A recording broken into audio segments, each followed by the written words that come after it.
web vous est présenté par Rissa Khrichi.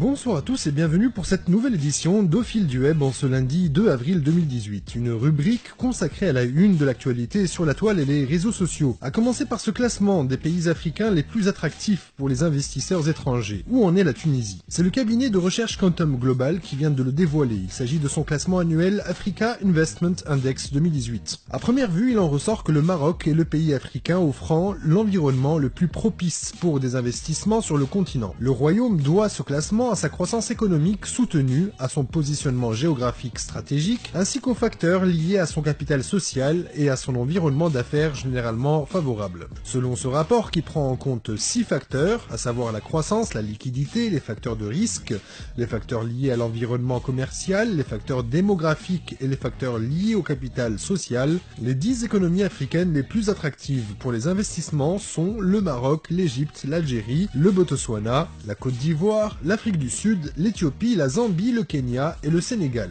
Mais alors où se situe la Tunisie dans ce classement? Eh bien, elle est à la traîne. Avec un score de 24,5, la Tunisie occupe une peu glorieuse 24e place du classement. Confrontée à la crise, la Tunisie peine à relancer son économie et attirer les investissements. Devancée par le Bénin, la Tunisie arrive juste devant le Soudan et le Mozambique. Comparé à l'année 2016, la Tunisie a réussi à grappiller des points et à améliorer son score, et cela en passant de la 27e à la 24e position. D'après le rapport, la Tunisie a pu conserver sa place de leader au niveau du taux de pénétration de Facebook. Elle se classe en première place et conserve sa position de 2017 comme pays où il est le plus facile d'établir des relations personnelles et professionnelles. Elle arrive en tête devant les Seychelles, l'île Maurice, la Libye et le Cap-Vert.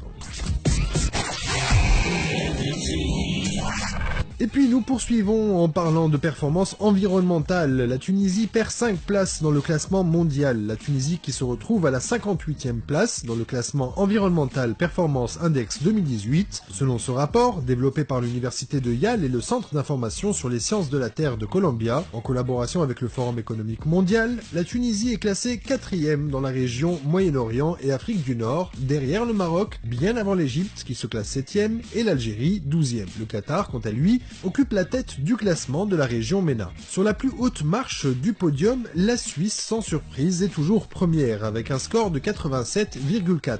Elle est suivie de la France, du Danemark, de Malte, de la Suède, du Royaume-Uni, du Luxembourg, de l'Autriche, de l'Irlande et de la Finlande. Ce classement, élaboré tous les 2 ans, note les pays et fournit des indicateurs sur leur évolution par rapport aux objectifs de la politique environnementale. L'indice 2018 révèle une tension entre 2 dimensions fondamentales du développement durable. La santé environnementale, qui croît avec la croissance économique et la prospérité, et la vitalité des écosystèmes soumis à l'industrialisation et à l'urbanisation. Le rapport recommande à cet effet la bonne gouvernance comme facteur nécessaire pour équilibrer ces 2 dimensions et garantir ainsi la durabilité des écosystèmes. Il souligne également les progrès réalisés dans la protection des biomes marins et terrestres et dans les émissions des gaz à effet de serre au cours des 10 dernières années.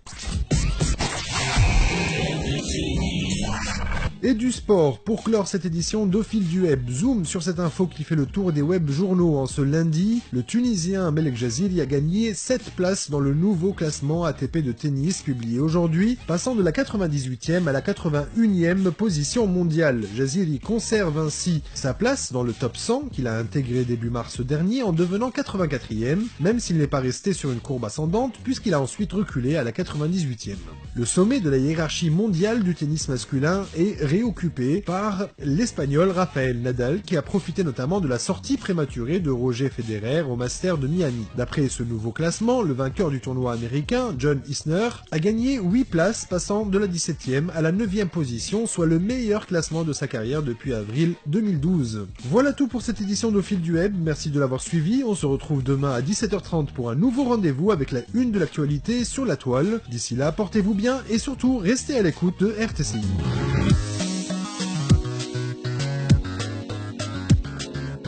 C'était Au fil du web par Rissa Khrichi.